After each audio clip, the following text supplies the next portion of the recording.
Odeeffannoo wayitaawaa OMN YouTube irratti hordofuuf subscribe godhaa. Akkasumas fuula Facebookii Oromiyaa Media Network kan verified ta'e like fi follow gochuun OMN hordofuu dandeessu. Twitter irrattis @Oromiyaa Mediadhaan OMN argattu.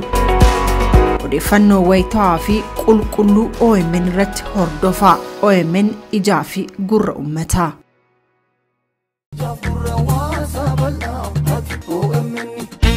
Aga argaa dhageettii hawaasa Oromoo Awurooppaa biyya Jarman jiraatan maraaf. Hawaasni Oromoo Awurooppaa biyya Jarman jiraatu fulbaana 16 bara 2023 waaree booda sa'aatii 13 irraa jalqabuun sagantaa tumsa OMN fi agarsiisa aadaa qopheessanii jiru. Deeggarsa miidiyaa walabaa OMN fi agarsiisa aadaa weellistoota beekamootiin faayame kanarratti uummanni Oromoo biyya Jarman jiraatu hunduu affeeramtanii jirtu. Keessummoonni sagantaa kanarratti argaman Director Olana OMN Dajane Gutamam, Dr. Sofian Muhammad, Dr. Bakala Gabra Mariam, Sheikh Hussein Ahmad Jaldofim, Abdok Adi Abba Jabale. Weellistoonni Oromoo beekamoon kanneen akka Abdii Fadis, Gamtaa Olaanaa fi kanneen biroo sagalee isaanii kiilooleen sagantaa kana ni miidhagsu. Teessoon Winfiiner Stress 188 Dusseldorf, odeeffannoo dabalataatiif lakkoofsa bilbilaa kanaan koree qindeessituu sagantichaa qunnamuu dandeessu. OMN tumsuun warra sagalee hin qabneef sagalee haa taanu. Koree qindeessituu sagantichaa biyya Jarman Awurooppaa.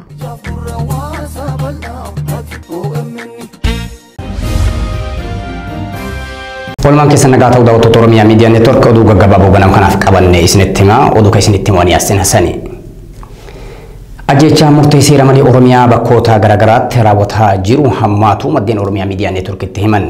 Godina Shawaa Bahaa Aanaa Duguddaa ganda birbirsaa guddaa Saboolee jedhamutti dargaggoonni 5 harka duubatti hidhamuun yeroo dararaman suuraan mul'isu marsaa hawaasummaa irratti qoodamaa jira. Dargaggoota kanneen keessaa haala suukanneessaan kan ajjeefaman jiraachuutu himame. Ajjeechaan dargaggoota irratti xiyyeeffachuun mootummaan raawwataa jiru kun tibbana bal'inaan Oromiyaa keessatti raawwatamaa jira.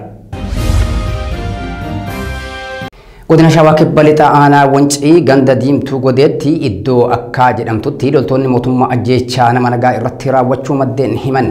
Loltoonni mootummaa maqaa sakatta'iinsa waraana bilisummaa Oromootiin aanichatti bobbaafaman dargaggoota irratti xiyyeeffachuun ajjeechaa raawwataa jiru jedhame. Akka maddeen jedhanitti loltoonni mootummaa dargaggoo maqaan isaa Toleeraa Baqqalaa jedhamu qabanii jilbiiffachiisuun rasaasaan tumanii ajjeesan. Godina Horroo Guduruu Wallaggaa Aanaa Jaardagaa Jaartee ganda suuxee kaataliitti humnoonni waraanaa nama gaheessa tokko harka duubatti hidhanii yoo dararan suuraa mul'isu qoodamaa jira. Namni kun maqaan isaanii obbo Tasammaa Nagaasaa jedhamu. Qonnaan bulaa hirmaannaa siyaasaa wayiituu hin qabne akka ta'e jiraattonni himaniiru. Humnoonni mootummaa sakatta'iinsa waraana bilisummaa Oromoo qaba jedhuun bobbaase nama kana qabuun waraana bilisummaa Oromoo jedhanii dararaa jiru jedhu maddeen. Hireen nama kanaas akkuma dargaggoota kutaalee Oromiyaa garaagaraa keessatti ajjeefamaa jiranii ta'uu danda'a jedhan maddeen Oromiyaa Media Network. Ajjeechaan tibbana dargaggoota irratti xiyyeeffachuun raawwatamaa jiru qajeelfama gubbaa irraa kenname ta'uu danda'a jedhame. Kutaalee Oromiyaa akka keessatti ajjeechaan dargaggoota irratti xiyyeeffate erga Itaamaa Jorshuumii raayyaa ittisa biyyaa Fiildi Maarshaal Biraanuu Juulaa humnoota naannoo Oromiyaa fi Amaaraa keessatti socho'an dadhabsiifnee sadarkaa yaaddoo ta'uu hin dandeenye irraan geenyee jirra jedhanii booda. Gaafatamaa waajjira bilisummaa Oromiyaa fi qaaduu Tasammaa bara 2020 keessa waraana bilisummaa Oromoo balleessuun kan danda'u akkuma qurxummii balleessuuf bishaan goggogsuuti jechuun erga dubbatee booda ajjeechaan daangaa hin qabne Oromiyaa keessatti dargaggoota irratti raawwatee jira. Ammas haala wal fakkaataan duulli ajjeechaa dargaggoota Oromiyaa keessatti jalqabu maddeen Oromiyaa Media Network itti himanii jiru. Ajjeechaa murtii seera malee kutaalee Oromiyaa garaagaraatti humnoota mootummaan bifa duulaatiin raawwatamaa jiru akkaan isaan dallansiisuu jiraattonni kutaalee Oromiyaa garaagaraa himan. Namoonni Oromiyaa Media Network fi yaada kennan ajjeechaan suukanneessaan namoota hidhannoo maleeyyii harka mootummaa jiran irratti raawwatamaa jiru olaantummaa seeraa gaafii keessa galche jedhan. mootummaan olaantummaa seeraa kabajee fakkeenya ta'uu otoo qabu seera cabsuun kun seera dhablummaa akka babal'atu kan taasisu akka ta'e himaniiru. Kana malees uummanni guututti qabsoo karaa nagaa irraa abdii murate gara qabsoo hidhannootti akka naanna'u kan godhu akka ta'e ibsaniiru. Hammeenyi humnoota mootummaatiin uummata Oromoo irratti raawwatamaa jiru sirni kun uummata Oromoof diina ta'uu agarsiisa jedhu warri yaada kennan. Humnoonni mootummaa badii malee namoota nagaa hidhuun rakkisuu itti fufanii jiraachuun ibsame. Godina Bunnoo Baddallee aanaa Daaboo Hannaatti barsiisota dabalatee namoota nagaa hidhuun dararaa jiraachuu maddeen Oromiyaa Miidiyaa Neetworkitti himan.